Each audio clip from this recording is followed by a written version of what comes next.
donc maintenant on va débuter notre thème consacré à Nasafi.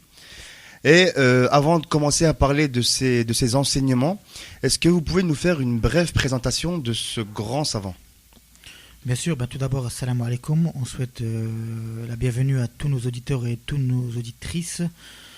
Donc aujourd'hui, il s'agira d'entamer l'étude d'un ouvrage de Nasafi, qui est un célèbre mystique musulman. Donc on raconte que son maître était un disciple d'Ibn Arabi, dont on avait fait une émission spéciale. Et aujourd'hui, on va étudier une partie de son livre qui s'appelle « Le livre de l'homme parfait ». Donc, comme je l'ai dit tout à l'heure, Nasafi, c'est un mystique musulman qui a répondu à certaines questions que des personnes lui ont posées. Et cela afin d'éclairer la voie de ceux qui veulent se rapprocher de Dieu. Donc cet homme a vécu au XIIIe siècle après Jésus-Christ, et ce livre se présente sous forme de recueil de traités, et celui que l'on étudiera aujourd'hui s'intitule Traité sur la pauvreté, la piété, le confiant abandon et l'amour de Dieu. Donc, ce qu'il faut savoir aussi, c'est que ce livre a été traduit du persan par Isabelle de Gastine, et il est disponible dans toutes les librairies. Et cette séance, elle se déroulera de la manière suivante. Donc tout d'abord, Mohamed nous fera une lecture de certains passages du traité, puis on va essayer d'apporter certaines explications à ces passages. D'accord, très bien. Donc tu nous disais, hein, le traité qu'on va aborder aujourd'hui concerne la pauvreté. Alors pour commencer, est-ce que vous pouvez nous définir, hein, même si on a un peu une idée de ce que cela est, nous définir ce qu'est la pauvreté et ce que Nasafi en dit? Oui, assalamu alaikum à tous nos auditeurs et auditrices. Donc, je suis content d'être parmi vous aujourd'hui. Et donc, concernant la définition de la pauvreté, Nasafi, il explique de la manière suivante. Il dit être sans rien, ne posséder aucun bien de ce monde. Donc, Nasafi nous explique que la pauvreté, c'est entre guillemets une grande aubaine. C'est quelque chose qui prouve un grand profit, qui apporte un grand profit. Et inversement, la richesse, il dit que c'est une lourde peine, une souffrance, et n'apporte que le malheur. Donc, pour situer un peu le contexte, je vais lire très rapidement un petit passage pour avoir un petit aperçu de ces traités. Donc, traité sur la pauvreté, la piété, le confiant abandon, l'amour de Dieu. Donc, un groupe de derviches, que Dieu augmente leur nombre, demanda à ma chétive personne de rédiger un traité sur la pauvreté, la piété, le confiant abandon et l'amour de Dieu.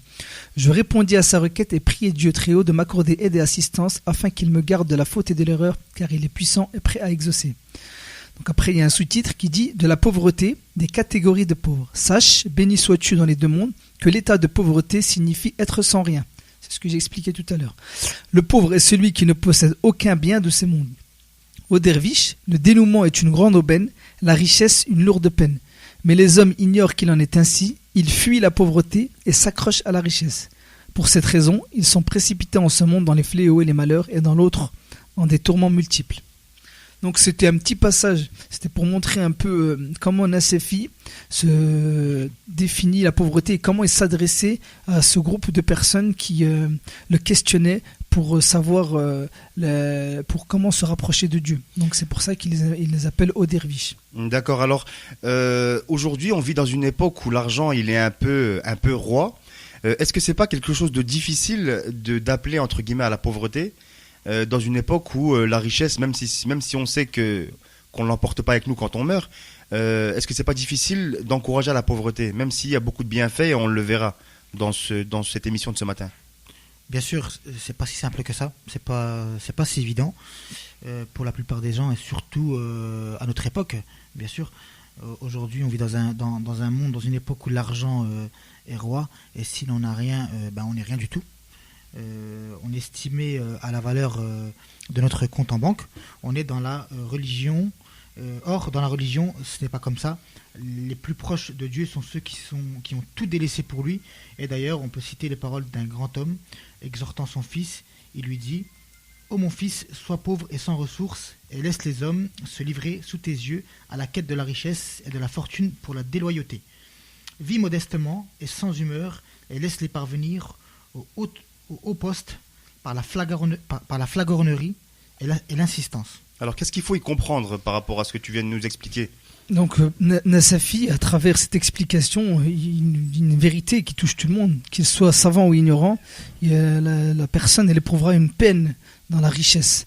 Donc c'est pour ça qu'il conseille très fortement à ne pas chercher la richesse matérielle, à plutôt chercher à accepter son état de fait, une personne qui vit modestement, et parce que c'est à travers là qu'on va se rapprocher plus de Dieu, on ne sera pas tenté par le vice de l'orgueil ou par tout autre vice qui vont nous éloigner de Dieu. Et ce sera plus on sera moins enclin à développer des vices qui nous éloignent de Dieu exactement. Alors qu'est-ce que le prophète de l'islam, sur lui la grâce et la paix, nous dit par rapport à la pauvreté et au fait que ce soit quelque chose qui a beaucoup de bienfaits ? Le prophète, sur lui la grâce et la paix, par rapport à la pauvreté, je veux citer un propos de Nasafi qui nous dit exactement que le prophète, sur le salut, dit « Choisis la pauvreté car il en connaissait autant que de la richesse les effets. » Il disait à son peuple que celui qui veut la sérénité et le repos en ce monde et en l'autre choisisse la pauvreté. Il dit que celui qui veut la séparation et la dispersion, le malheur et le tourment en ce monde et en l'autre choisissent la richesse. Donc le prophète, sur les grâces à la paix, très clairement, à travers ce hadith, nous explique que la pauvreté apporte sérénité et repos en ce monde et dans l'autre, alors que la richesse, elle nous apporte la séparation, le malheur, les tourments, non seulement dans ce monde et dans l'autre.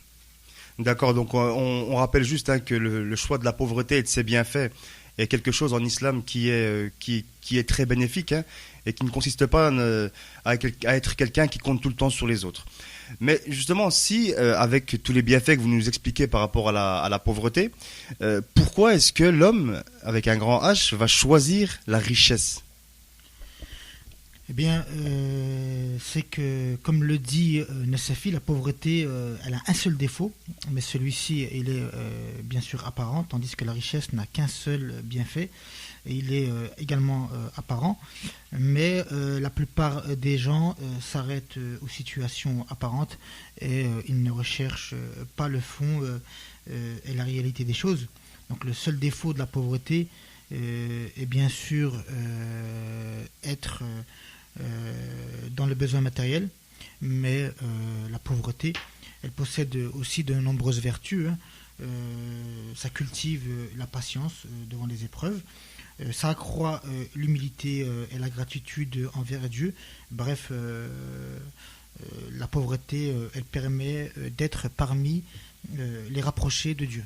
Vous nous avez un petit peu expliqué que la pauvreté cultivait des qualités. Alors, est-ce que vous pouvez nous les rappeler, puis peut-être aussi nous présenter les défauts de la richesse ? Oui, bien sûr. Donc, la pauvreté, elle possède de nombreuses vertus. On sait qu'elle cultive la patience, l'endurance devant les épreuves, qu'elle accroît l'humilité, la gratitude envers Dieu. Et de manière générale, il faut savoir que les pauvres, c'est paradoxal, qui ne possèdent pas beaucoup de richesses, et ce sont les plus généreux en général. C'est toujours eux qui vont être enclins à aider les autres.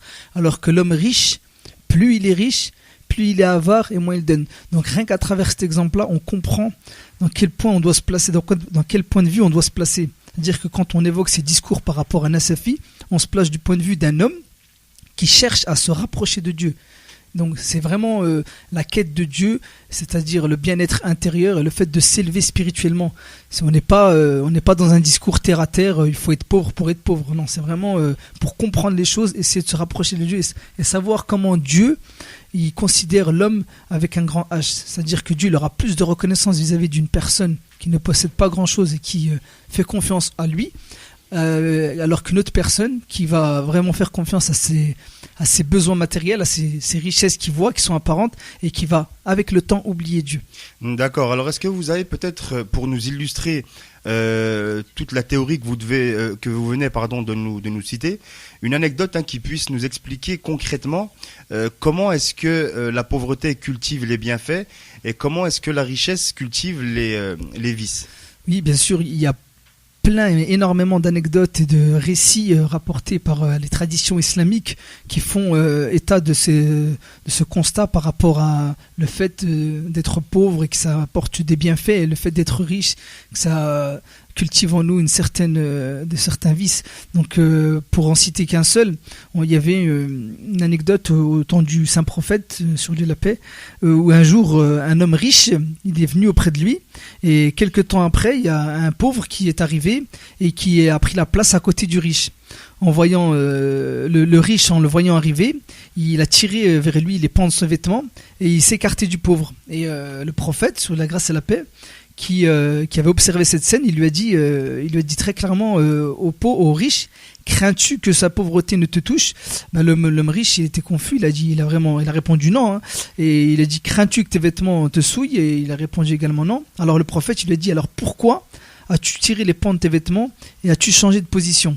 Alors le prophète, la personne riche, elle a répondu, elle avait reconnu en fait qu'elle avait fait une erreur en tirant son pan, et inconsciemment ou consciemment ou pas, elle avait eu un certain mépris vis-à-vis du pauvre. Donc pour se racheter, il lui a dit: ma richesse m'a empêché de comprendre la vérité et ne fait voir comme bon tout ce qui est mauvais.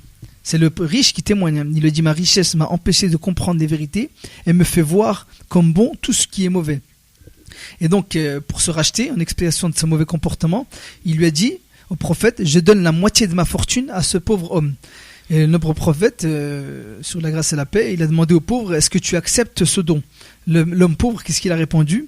Il a dit: je crains qu'à mon tour, je sois atteint par un défaut si rebutant. Donc cette anecdote-là, entre le riche et le pauvre en présence du prophète, nous montre très clairement que quand on possède des richesses et tout, involontairement, on est amené à mépriser les autres et à avoir un certain mépris et de l'orgueil qui font qu'on ne voit pas les vérités, les choses qui sont essentielles. Et c'est pour ça que l'homme pauvre a refusé cette richesse-là. Il a préféré rester dans son état pour ne pas succomber à cette tentation. D'accord, donc on voit clairement ce qui est bon et ce qui est mauvais. Donc là, on arrive vers la fin de notre émission. Est-ce que vous avez d'autres hadiths du Saint-Prophète sur la grâce et la paix à nous citer, qui nous parlent, encore une fois, de l'importance de la pauvreté et des effets néfastes de la richesse? Bien sûr, mais juste avant de citer un hadith, oui. Je voulais compléter ce qu'avait dit Mohamed. D'accord. En disant que la richesse, elle n'est pas forcément une bonne chose. Le risque, c'est, comme il l'a dit tout à l'heure, on peut devenir avare et devenir facilement la proie du diable. Mais le problème, c'est que les hommes sont ignorants de ce fait. Et le prophète, il nous avait dit à cette occasion, je cite: ils m'ont révélé le paradis. La plupart des habitants du paradis sont des pauvres. Ils m'ont révélé l'enfer. La plupart des habitants de l'enfer sont des riches. Le prophète, donc, il avait bien conscience de cela. Il a choisi la pauvreté, qu'il considérait comme étant sa fierté. Et ce qu'on peut dire aussi, c'est que la plupart de ses compagnons étaient des pauvres. Et aussi, sa famille, les Ahlul Bayt aussi, étaient des gens pauvres. اللهم إني أسألك وأتوجه إليك بنبيك نبي الرحمة محمد صلى الله عليه